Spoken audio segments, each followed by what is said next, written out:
This is Leo. At just 13 years old, he had experienced more hardship than most people do in a lifetime. Born and raised on the streets by a mentally ill father, Leo had no mother, no home, and no one. He spent only 2 years in school before dropping out when the man paying his fees vanished, hopeless, forgotten, yet incredibly smart. One day, everything changed. He met Julian, the son of a billionaire studying in the best school money could buy, yet struggling to learn.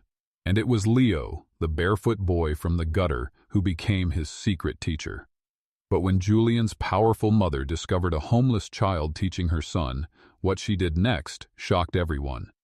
"Dirty thing, I said leave here." A glob of spit landed inches from Leo's bare feet. He didn't move, long used to the insults. A market vendor's voice pierced the air again. "Is this a garbage dump? You and that madman better move before I douse you." Leo tightened his grip on his father, Adrian, who sat barefoot by a gutter, mumbling to himself and tracing patterns in the dust. His clothes were falling off, exposing scars and filth, but Adrian was lost in a world only he could see. People walked past, some stared, but no one ever helped. Leo was 13, but the streets had aged his soul. He no longer cried at the names, son of a madman, gutter boy, cursed child. The empty pity in strangers' eyes hurt more. His father used to be handsome, or so Leo imagined. On rare lucid days, Adrian would sing old folk songs and call Leo his prince. But those moments were fleeting. Most days, Adrian screamed at his reflection in puddles and ran from imagined monsters. Leo had no mother, not even a name or photo. "Who's my mommy?" he'd asked once. Adrian had looked at him with hollow eyes. "I don't know. The rain, maybe?" They slept under a broken kiosk in the Bronx. If it rained, they got wet. Survival was the only language Leo spoke. Each morning began with Adrian screaming, clawing at the air. Leo would hold him close, whisper, "It's me, Daddy," then gently clean him and lead him to their begging spot. His father begged. Leo watched. Occasionally, people dropped coins. Mostly, they dropped insults. That morning, Leo whispered, "Daddy, don't talk today, okay?" But Adrian shouted at a passing car, "Give me my wings. I left them in your trunk." The driver honked. Leo's cheeks burned. He met the eyes of a schoolboy across the street, who stared, then whispered to his friend and laughed. Leo looked down at his dusty legs. His stomach grumbled, but hunger was a constant companion. Still, he dreamed of a classroom, of raising his hand, of wearing a uniform. But who would send the son of a madman to school? As he counted the few coins they'd received, he heard a hawker shout, "To hell with poverty!" Leo didn't look back. He just held his father tighter and whispered, "Amen." It started with a plate of hot food. Leo was beside his father in Brooklyn, stomach twisted in hunger. A man watched him from a food stand across the street. Leo looked away, embarrassed to be watched like a zoo animal. Minutes later, the man crossed the road. "What's your name?" he asked gently. "Leo," he whispered. The man's eyes softened as he looked at Adrian. "He's sick, isn't he?" Leo nodded. "What did you eat today?" Leo didn't answer. The man held out a takeaway plate. "Here, eat." Leo hesitated. Strangers weren't usually kind without a price. "Don't worry," the man smiled. "I'm not like the others." That was how he met Uncle Ken. The food was hot, the meat soft. Leo hadn't eaten meat in months. That evening, Uncle Ken returned with water and soap. Leo told him everything, the madness, the hunger, the dreams. The next day, Leo went to Uncle Ken's shop. He swept, washed plates, and served customers. He watched how Uncle Ken ran his small business with quiet power. One afternoon, Leo was writing numbers in the sand. "Where did you learn that?" Uncle Ken asked. "From watching a school," Leo answered. "I memorized what the teacher said." "You mean you never went to school?" "I did, for 3 weeks. Uncle Ben paid, but he moved away." A week later, Uncle Ken brought him an exercise book and pencils. Soon after, Leo stood inside a public school classroom, his heart pounding. He wore a second-hand uniform. It was too big, but it felt like a crown. "Make me proud," Uncle Ken had said. "I don't have money to waste." The first day was strange. Children stared. But the moment the teacher asked a question and Leo answered before anyone else, everything changed. He was smart, exceptionally so. He memorized poems instantly and wrote with precision. Even the headmaster asked, "Who trained this child?" Leo always said, "Uncle Ken." Every evening after class, he worked at the food stand. His reward was Uncle Ken's approving nod. Good boy. For the first time, Leo felt seen, felt loved. Then, everything changed again. Uncle Ken came home one night with a white envelope. "My brother in Europe finally processed my papers," he said, tears in his eyes, "after 8 years of waiting." Leo smiled. "So, we're traveling?" The man stopped smiling. "No, Leo, just me." The room fell silent. "What about me?" Uncle Ken sighed. "I paid for your school up to this term. Maybe God will send someone else. I've done all I can." Leo wanted to scream, "Take me with you," but he only nodded. 3 weeks later, Uncle Ken was gone. No one else came to pay the next term's fees. The headmaster told him, "We're sorry, Leo. Without fees, you can't remain." He stood outside the school gate for hours, waiting for Uncle Ken to return. He never did. His uniform grew dusty. The gateman finally told him, "Little boy, it's time to go." He walked away, but he had no home to go to. The kiosk where he and his father slept now had a new tenant. The streets had changed. The only thing that hadn't was his father, still mad, still talking to ghosts. When Leo found him, his father hissed and slapped him. Leo wiped the blood from his lip and sat beside him. They spent the night curled on the pavement. The next morning, he wore his uniform and went back to the school, waiting outside the gate. When the headmaster passed, he frowned. "Why are you here again? No fees, no school." "I'll pay. I will," Leo stammered. "How? You and that crazy man don't even eat well." The words hit like a slap. Parents stared. "Please, sir, let me just sit at the back." The man shook his head. "This is not a charity. Leave." The gates closed. Leo sat by the wall and cried until the letters in his book blurred. Days turned into weeks. He sold his sandals for a few dollars to buy bread. His uniform faded. His notebook was ruined by rain. He was just another street boy again. His hunger was loud, but his fear of becoming nothing was louder. He still had his mind, his only treasure, and he believed one day it would all change. He couldn't help himself. No matter how many times they chased him away, Leo kept going back.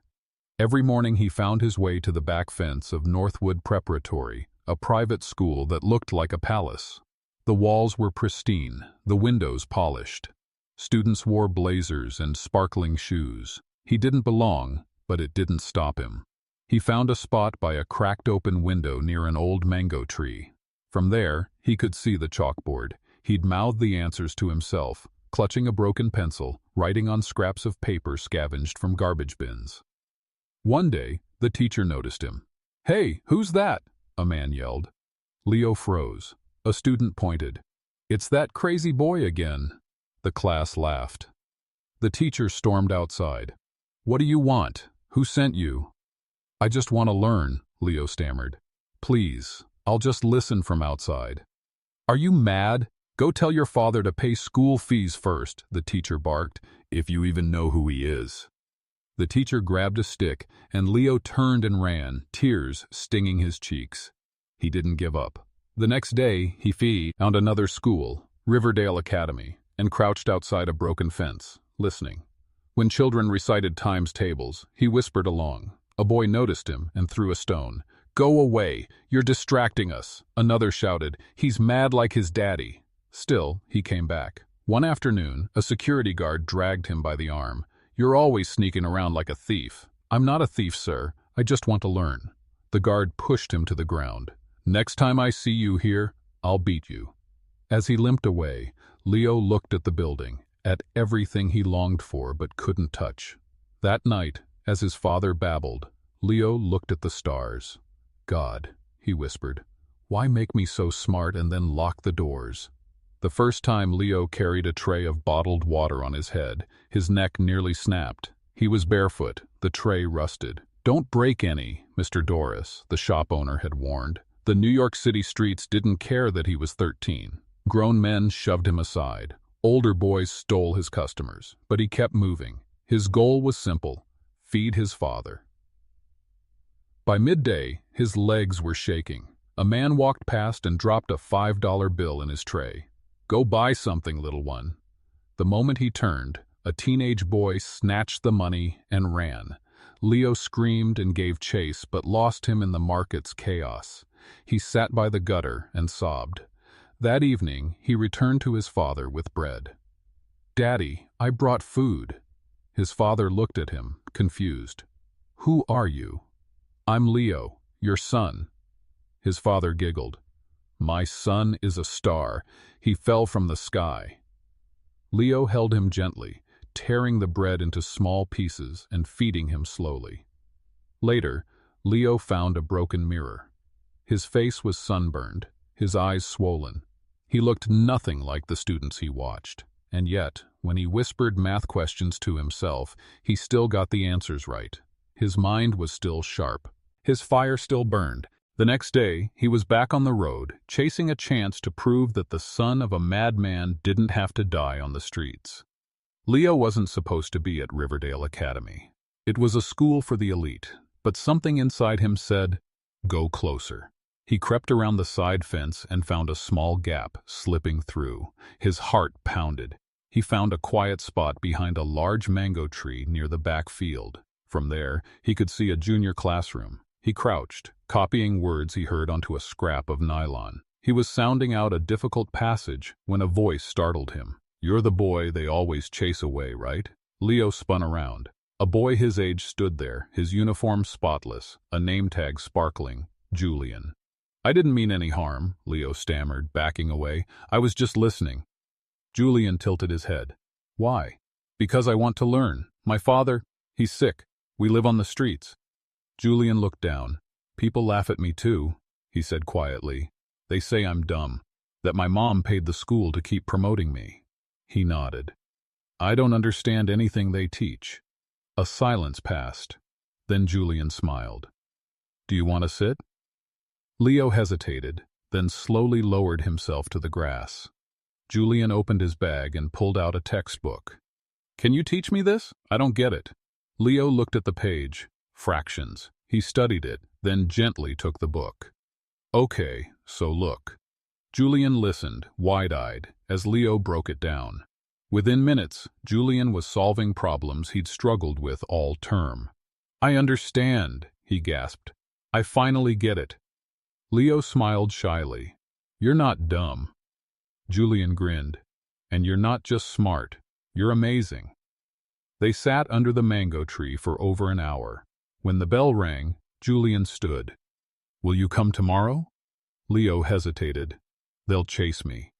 Julian narrowed his eyes. "Wait here." He ran off, returning minutes later with a security guard. "This is my friend," Julian said firmly. "His name is Leo. He'll be here tomorrow during lunch. Let him in." The man looked confused. "But he's not—" "He's my friend," Julian repeated. "And my mommy owns this school. Do you have a problem with that?" The man said nothing. Julian turned to Leo. "Same time tomorrow." Leo nodded, disbelieving. As he left the school, he felt something new. Not fear, not shame. Hope. That night, he prayed, "God, I met someone today. Please, let me see him again."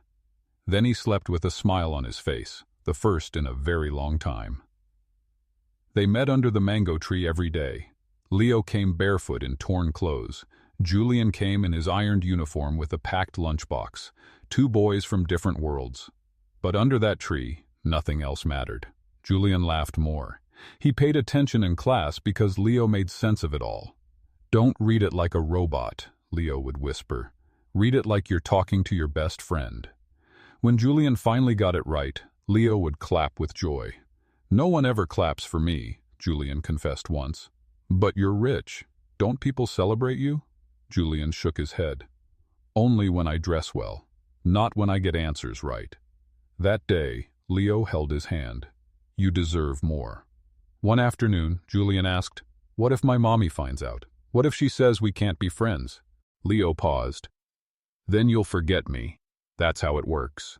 "No," Julian snapped. "I won't." "She'll be angry," Leo said softly. "Rich people don't want their sons sitting with boys like me. My father begs on the road, Julian. They think I'm cursed too." Julian leaned forward. "You're not cursed. You're magic." Leo blinked, stunned. "Magic," Julian repeated. "Who else can teach better than all my teachers? Who else can make a place like this feel like home?" Leo's eyes welled with tears. They started sharing more than textbooks. Julian brought him a hairbrush, a notepad, a pair of slippers. Leo told him stories of stars falling in love with street kids. For the first time, Julian didn't feel alone, and Leo didn't feel invisible. But they kept it a secret from his mother, CEO Ava, one of the most feared billionaires in New York City. How do you tell a woman who ran corporations that your best friend was a street boy with no shoes? So, under the mango tree, the two boys built a world of their own. "One day," Julian promised. "I'll tell my mom. I promise." "What if she says no?" Leo asked. Julian smiled with fire in his eyes. "Then I'll scream until she says yes." The morning started like any other. Julian sat through class, distracted, waiting for lunch. The teachers praised his improved performance, but none of them knew the reason was Leo. At 12:35 p.m., he was under the mango tree when he heard the low hum of black SUVs. Students turned. Teachers froze. Julian's stomach dropped. "Mommy, why is she here?" CEO Ava never visited without warning. Just then, Leo appeared, breathless and smiling. "I'm here." But Julian wasn't smiling. His eyes were locked on the figure stepping out of the SUV. Tall, impeccably dressed. CEO Ava, his mother. Leo followed his gaze. "Is that?" Julian nodded slowly. "My mom." Leo's smile vanished. "I have to go," he whispered, but it was too late. "Julian," the deep voice echoed. CEO Ava walked forward. "What are you doing out here?" "I was having lunch," Julian swallowed hard. "With whom?" Her eyes fell on Leo, a boy in a torn gown, legs covered in dust. Her brow furrowed. "Who is this?" Leo trembled, unable to speak. Julian stepped in front of him. "This is Leo. He's my friend. He teaches me." CEO Ava blinked. "Excuse me?" Julian stood taller. "The reason I've been doing well in school is because of him. He teaches me during lunch, and I understand him better than any teacher." A heavy silence followed. CEO Ava's eyes remained fixed on the trembling boy. "Who are your parents, child?" Leo barely looked up. "I don't know my mother, ma'am. My father, he's sick. He begs by the roadside. We have no home." CEO Ava's face was unreadable. "You're not in school." Leo shook his head. "Why?" "No one to pay fees. My sponsor left the country 3 years ago." Julian grabbed Leo's hand, a gesture his mother noted. "You've been coming here every day, teaching him in secret." Julian nodded. "I was scared to tell you." "Scared of me?" Julian whispered. "Scared you wouldn't let me see him again." The billionaire turned back to Leo. He flinched. "I am not here to hurt you," she said slowly. "Take me to your father." "Ma'am, please don't punish him," Leo pleaded. "He's not well. I'll stay away." "I won't," CEO Ava said gently. "I just want to see him." 30 minutes later, the convoy pulled onto a dusty street in the Bronx. Leo pointed. "He's there." A man sat on the sidewalk, rocking and laughing at nothing. "That's my daddy," Leo whispered. CEO Ava walked toward the man and crouched beside him. "Sir," she said softly. The man looked up. "Did you bring the sky? I left my wings in your car." Tears welled in Leo's eyes. "I'm going to help him," CEO Ava said quietly. "He needs proper care." She turned to an assistant. "Get Dr. Akash on the line. Psychiatric unit, full treatment, no delays." Then she turned back to Leo. "And you? From today, you are not a homeless boy."